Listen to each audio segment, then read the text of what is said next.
안녕하세요. 한약박사 나은식 원장입니다. 오늘은 제가 모든 피부 질환을 치료하는데 부가적인 치료 방법으로 강조하는 반신욕에 대해서 알려드리겠습니다. 반신욕을 하는 방법에는 단순히 몸을 따뜻하게 하기 위해서 하는 반신욕이 있고 땀을 내기 위해서 하는 반신욕이 있습니다. 단순하게 몸을 따뜻하게 하기 위해서 하는 반신욕은 물의 온도가 38도 내지 40도 정도의 따뜻하거나 약간의 뜨거운 물에서 하는 반신욕인데 몸이 차가운 부위나 혈액순환이 안 될 때 또 단지 피로를 풀 목적으로 하는 경우가 많습니다. 제가 피부 질환이 있는 경우에 권하는 반신욕은 38도 40도가 아니고 42 내지 43도의 뜨거운 물에서 땀을 흠뻑 낼 수 있도록 해야만 합니다 라고 강조하고 있습니다. 피부 질환은 피부의 독립적인 작용 중에 체온 조절 작용이 떨어져서 발생하는 증상입니다.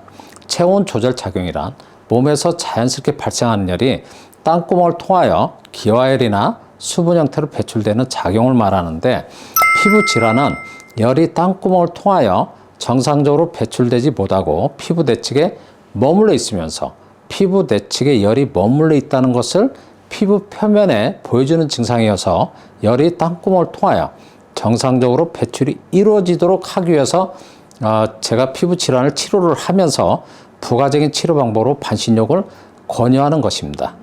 몸에서 자연스럽게 발생하는 열이 땀구멍을 통하여 정상적으로 배출이 되면 피부 내측에 열은 머무르지 않게 되고, 열이 머물러 있지 않으면 피부 표면에 열로 인하여 모세혈관이 확장되어 나타나는 붉은 증상이 발생하지 않기 때문입니다. 저는 피부 질환으로 내원하여 치료를 시작하시는 모든 분들에게 반신욕을 하여 땀을 흠뻑 내도록 강조하고 있는 이유도 몸에서 자연스럽게 발생한 열이 땀구멍을 통하여 정상적으로 배출되도록 하기 위해서입니다.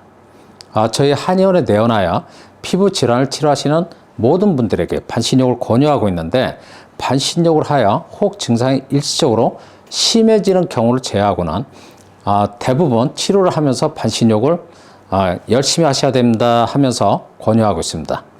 반신욕을 한의원에서 권유받았다고 피부과에 가서 말씀드리면 오히려 피부 질환이 더 심해질 수 있으니까 절대 하지 않도록 주의를 받고, 어떤 한의사가 잘못된 방법을 알려준 것이라고 조금은 질타 아닌 꾸중을 듣는다는 말을 환자를 통해서 간간히 듣는 경우가 있습니다. 저는 피부 질환이 열로 인하여 발생하는 것으로 생각하시기 때문에 당연히 몸의 열을 가중시키는 반신욕은 당연히 잘못된 방법으로 그분들은 생각하실 것으로 저는 이해를 합니다. 그렇지만 저는 피부 질환은 열과 관련되어 나타나는 증상이지만 그 열이 어떤 열인지를 정확하게 구분해야 합니다라고 말씀을 드립니다. 몸에 열이 많아서 피부 질환이 발생한 것으로 생각하시는 분들은 반신욕을 하면 절대 안 되는 것으로 설명합니다.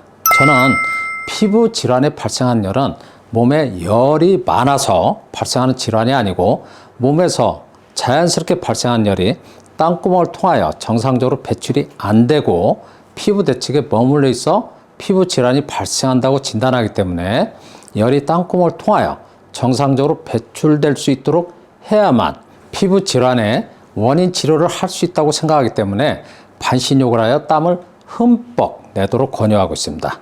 물의 온도가 38도 내지 40도 정도의 물에서 하는 반신욕은 땀이 나지 않고 단순히 몸을 따뜻하게 하는 정도여서, 피부 질환이 있는 경우에는 38도 내지 40도 정도의 물에서 하는 반신욕은 오히려 몸의 열만 자극주기 때문에 위와 같은 방법으로 반신욕을 하면 피부 질환은 더 심해질 수 있습니다. 피부 질환이 있는 경우에는 가능하면 땀이 흠뻑 나도록 해야만 합니다.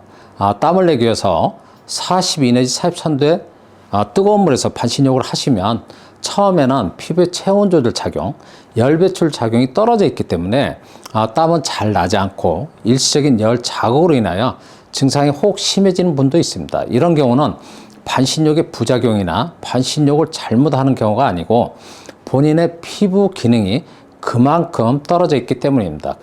그렇지만 인내를 갖고 매일매일 열심히 한다면 시간이 지나면서 땀이 나는 것을 확인하게 되고, 땀이 나면서 불편했던 피부 증상이 조금씩 개선되는 것을 확인할 수 있습니다.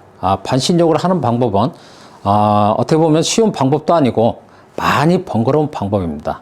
그리고 반신욕을 하면 처음에는 땀이 잘 나지 않고 오히려 몸의 일시적인 열 자극으로 인하여 머리가 무겁다, 어지럽다, 열이 올라와서 힘들다 등등의 불편함이 좀 따를 수 있는데, 불편한 증상이 많이 발생하면 너무 무리하게 하지 마시고 적절하게 적응하면서 하시길 바랍니다. 반신욕을 일시적으로 보려는 경우는 다리 부위나 물에 잠기는 부위에, 그러니까 하체 부위에 진물과 딱지가 있는 증상이 있는 경우에는 진물과 딱지 증상이 없어진 이후에 하셔야 하며, 상체 부위에 또 물에 닿지 않는 부위에 진물과 딱지가 설령 있다 하더라도 이런 경우에는 반신욕을 하셔도 됩니다. 반신욕을 할 때 땀을 빠르게 내는 방법으로 주변 온도를 따뜻하게 해주고 뜨거운 물이나 차를 마시면서 하시면 땀을 빠르게 낼 수 있습니다. 반신욕은 일시적으로 많은 열을 가중시켜서 땀을 흠뻑 나도록 해야 하는데, 이마에서 땀이 나면 그때부터 15 내지 20분 정도 땀이 흠뻑 나도록 해야만 합니다. 반신욕을 마친 후에는 땀이 조금은 지속하여 나타날 수 있는데 5분 정도 좀 더 흘려주시고, 땀을 낸 이후에 마무리하는 방법은 찬물로 샤워하지 마시고 반신욕을 한 물로 몸을 좀 헹구시면 됩니다.